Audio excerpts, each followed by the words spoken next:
Assalamualaikum warahmatullahi wabarakatuh. Semoga Allah senantiasa merahmati kita semuanya. Masih bersama dengan saya, Nyi Kliwon di 5 Menit Merinding. Langsung saja, ini dia ceritanya.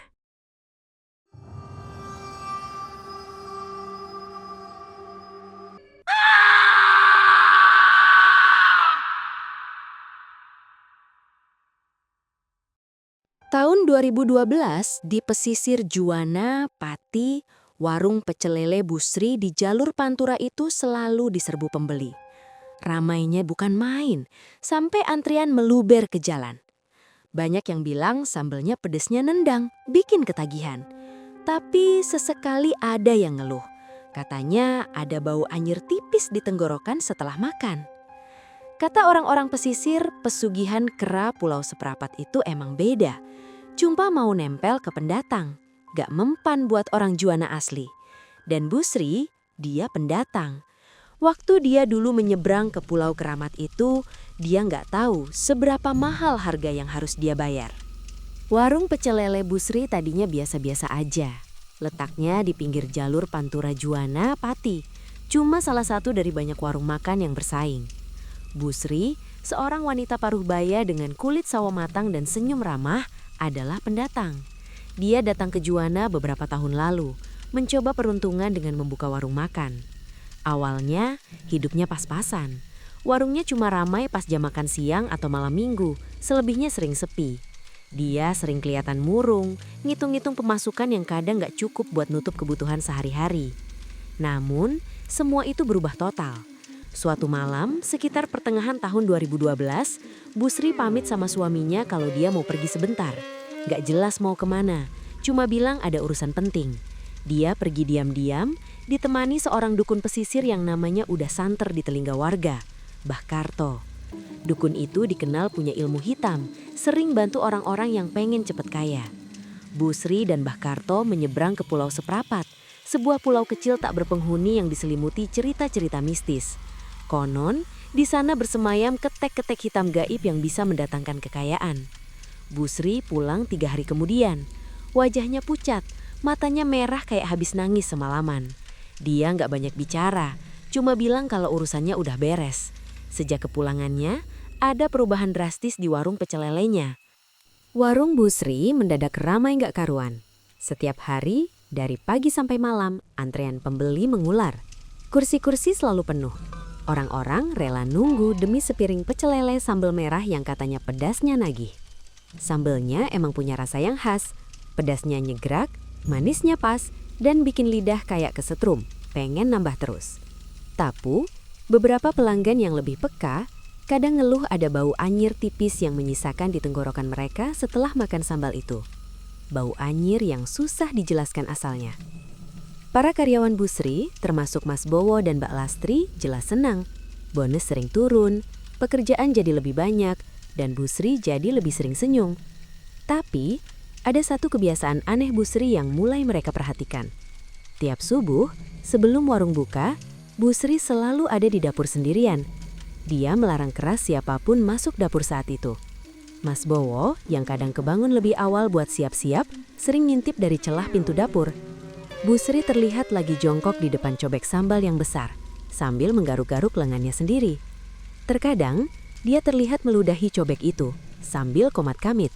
Bukan ludah biasa, tapi ludah yang kental, berbau aneh. Dan Mbah Bowo yakin itu bukan ludahnya sendiri. Suatu pagi, Mas Bowo nggak sengaja dengar Busri berbisik lirih.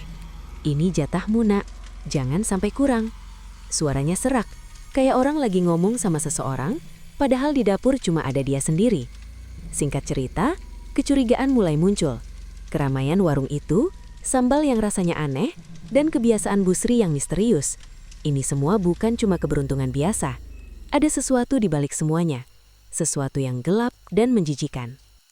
Setelah kejadian subuh itu, suasana di warung Busri terasa berbeda bagi Mas Bowo. Dia jadi lebih waspada. Setiap gerak-gerik Busri selalu dia perhatikan.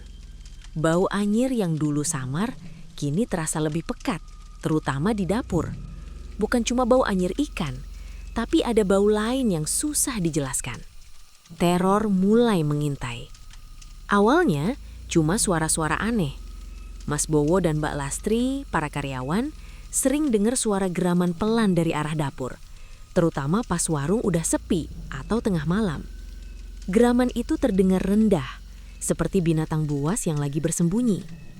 "Tikus kali Mas," kata Mbak Lastri suatu malam mencoba menenangkan diri. Tapi dia sendiri kelihatan takut. "Tikus mana segede itu suaranya Mbak?" balas Mas Bowo yang juga merinding. Suara geraman itu makin sering terdengar.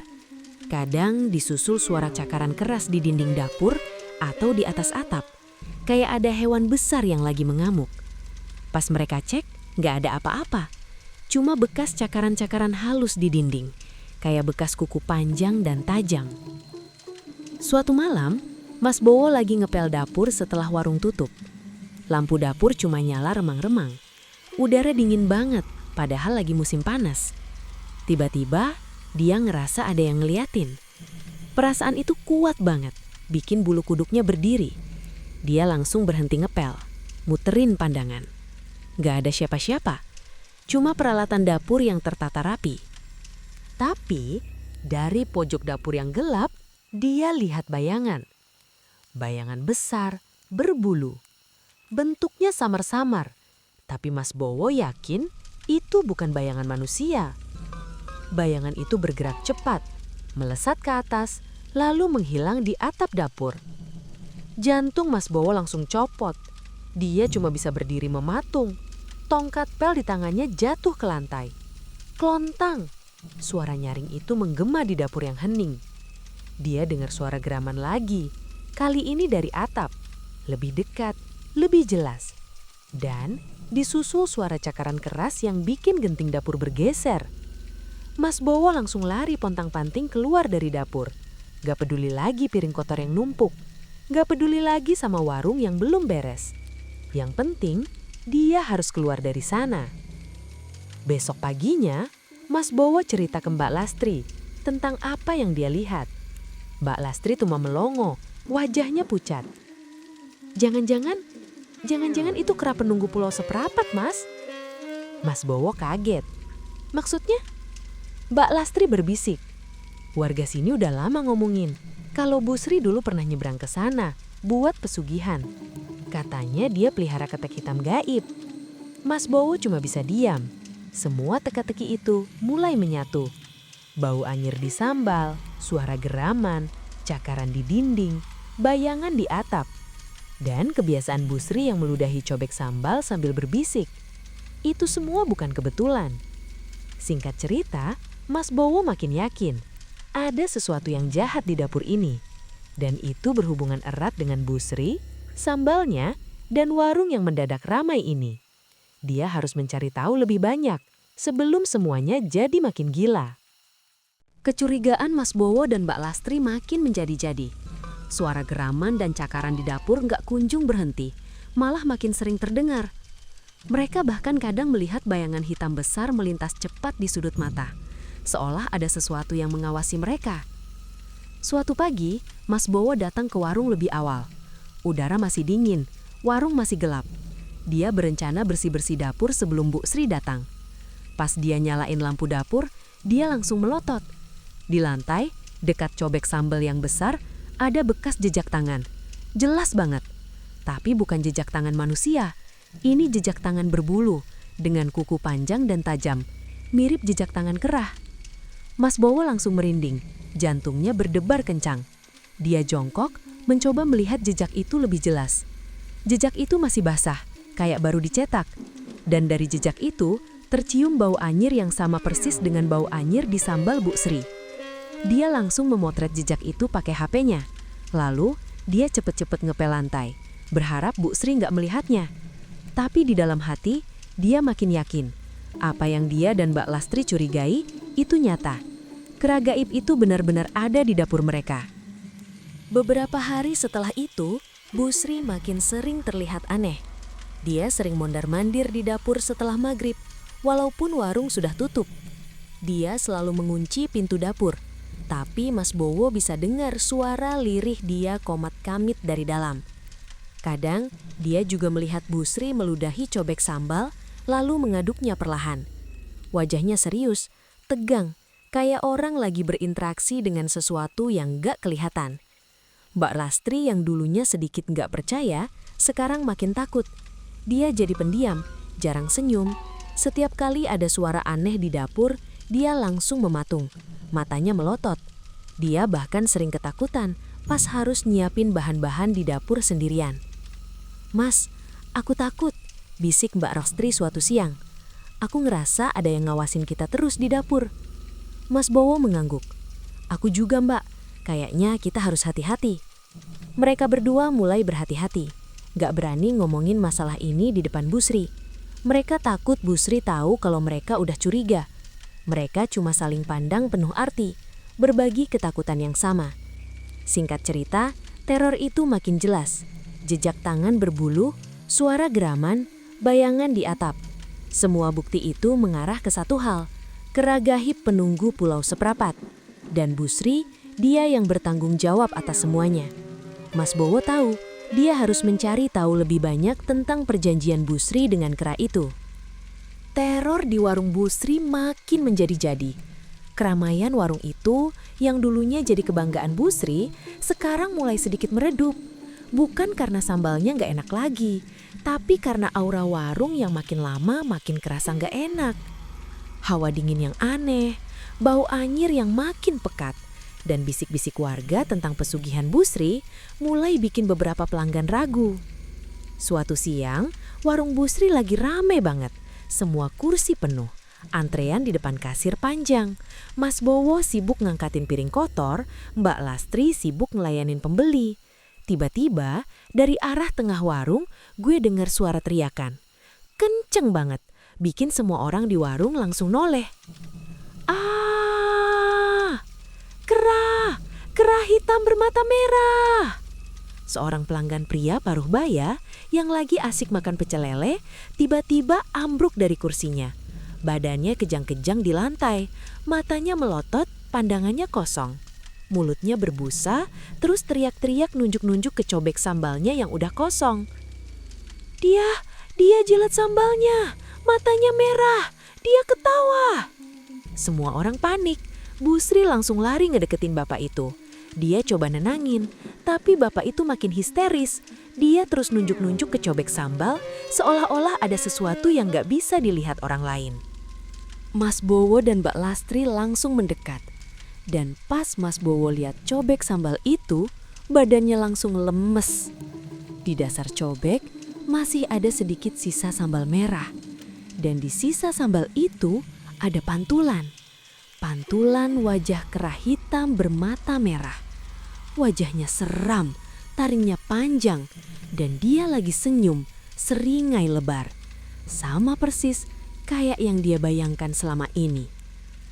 Nggak salah lagi, bukan cuma Mas Bowo yang ngeliat. Sosok kera itu benar-benar ada. Dia muncul ke pelanggan.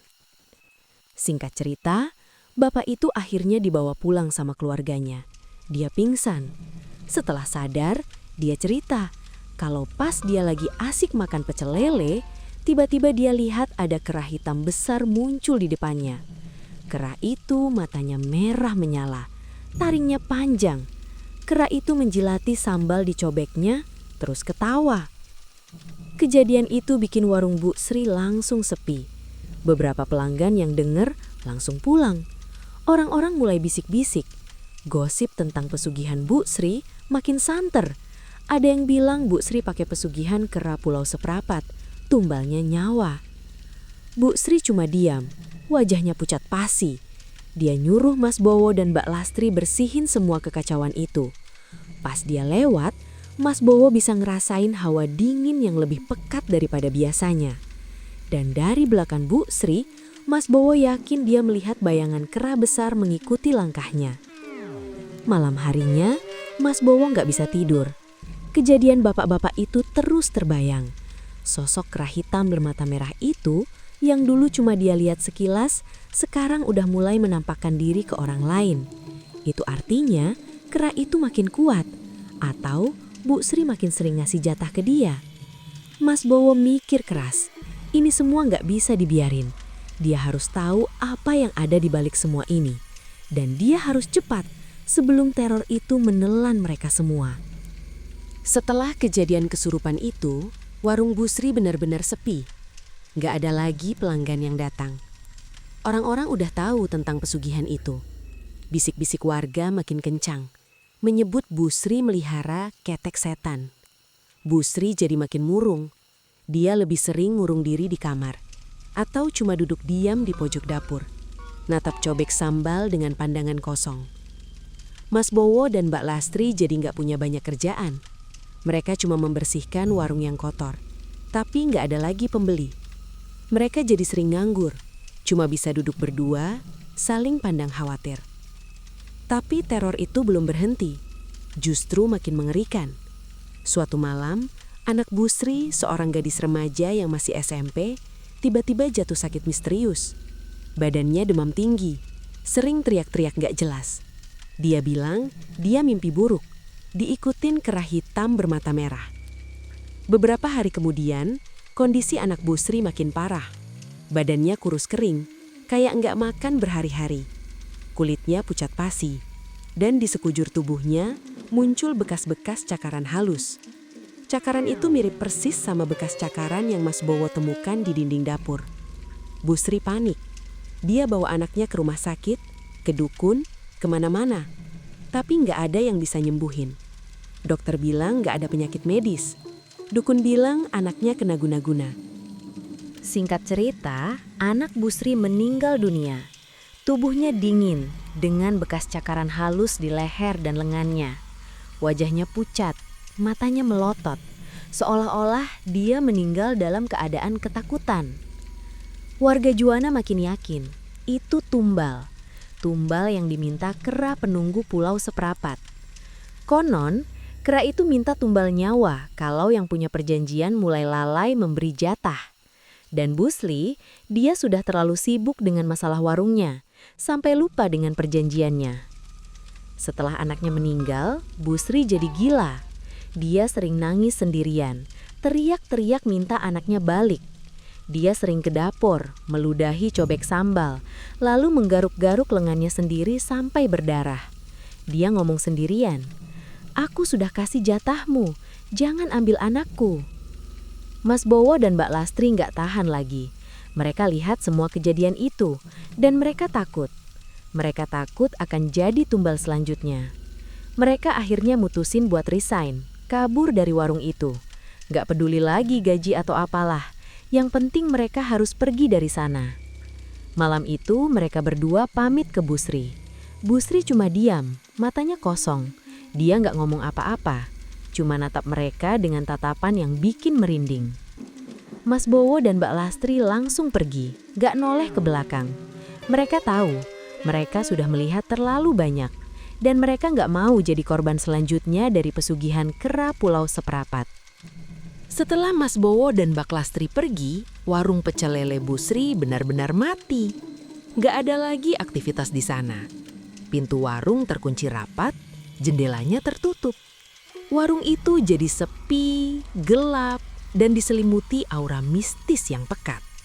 Beberapa hari setelah itu, Busri menghilang tanpa jejak. Nggak ada yang tahu dia kemana.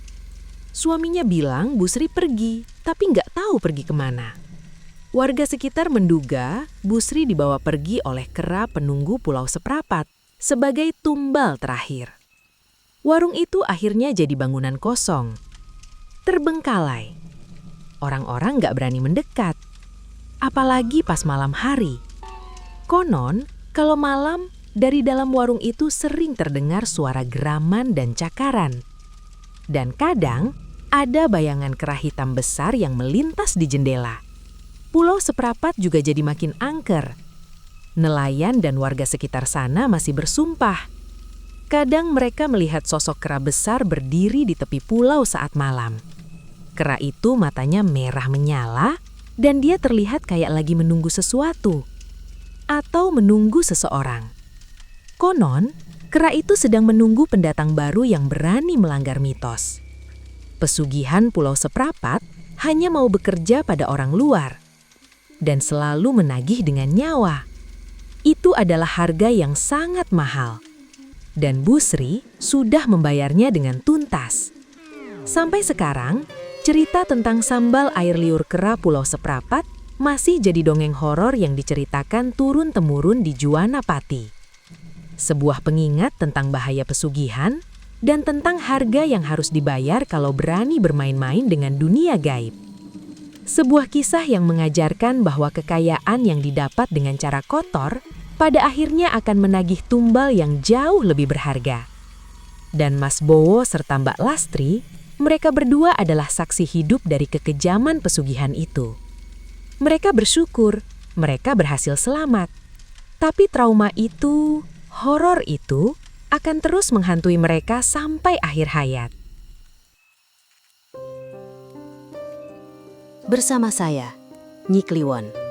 Sampai jumpa di episode Mencekam selanjutnya. Jangan lupa subscribe, like, and share. Terima kasih. Wassalamualaikum warahmatullahi wabarakatuh.